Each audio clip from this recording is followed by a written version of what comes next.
Барлықтарыңызға қайырлы күн, достар.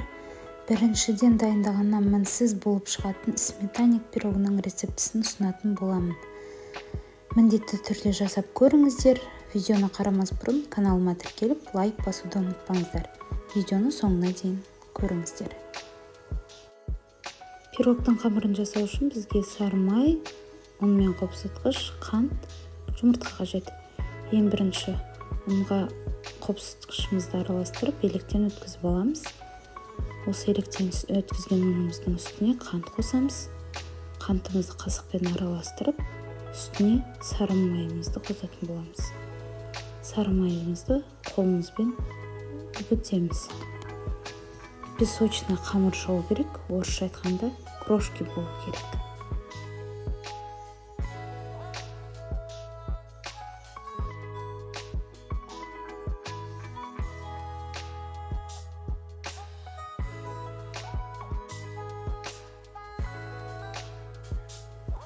Мінекей, бізде песочный қамырымыз шықты. Осының үстіне бір жұмыртқамызды қосып, қамыр етлейтін боламыз.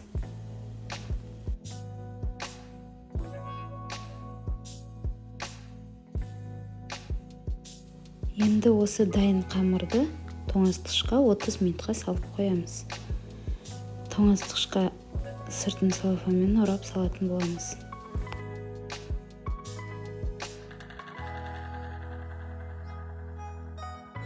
Сыртын целлофанмен орауды ұмытпаңыздар.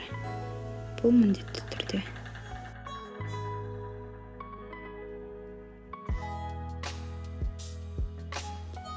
Қамыр 30 минут бойы тоңазытқышта тұрды. Алып енді екі бөлікке бөлеміз. Жартысын астына орналастырамыз, жартысымен бортик жасайтын боламыз.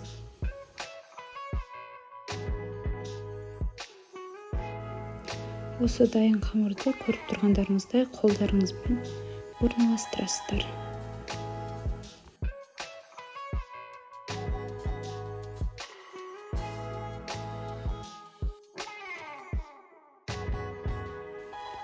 Міне біз түгелдей орналастырдық.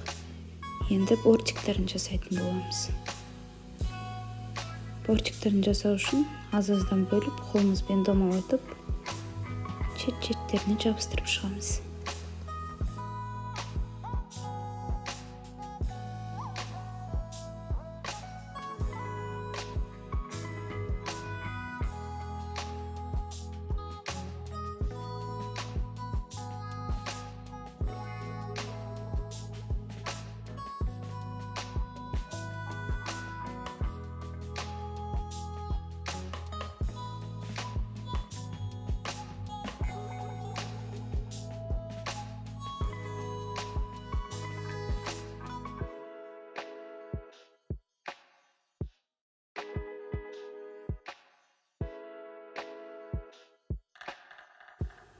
Көріп тұрғандарыңыздай бортиктарын жасап болдық. Енді астын жақсылап қолымызбен тегістеп шығатын боламыз.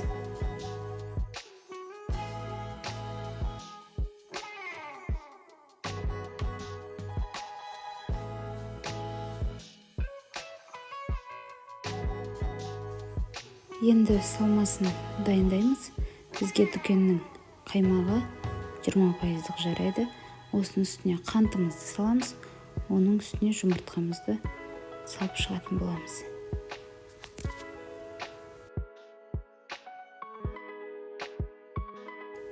Жұмыртқаларымызды салып болдық. Венчикпен араластырамыз, және де ванилин қосамыз. Ванилин ол міндетті емес. Мен просто дәмін беру үшін салдым. Венчикпен ғана араластырамыз, миксер қолдануға болмайды. Венчиктің көмегімен 20-25 секундтай ғана араластырамыз.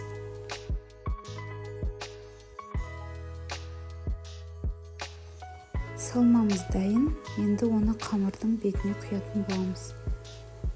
Салманы қамырға құйдық. Енді айналасын шанышқымен тегістеп жүргізіп шығамыз.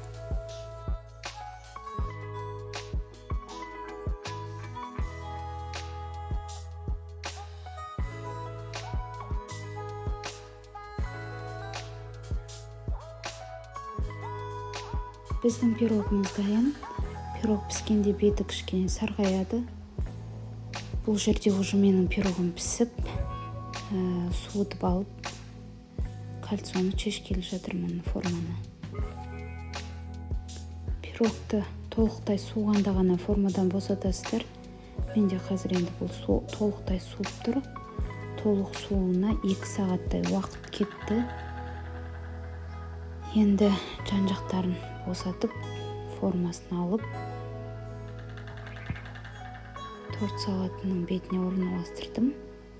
Ендігіде пирогымызды бөліп, ішін көрсетіп жіберейін сіздерге. Және айтып кеткенде, егер де ыстық күйінде формадан босататын болсаңыздар,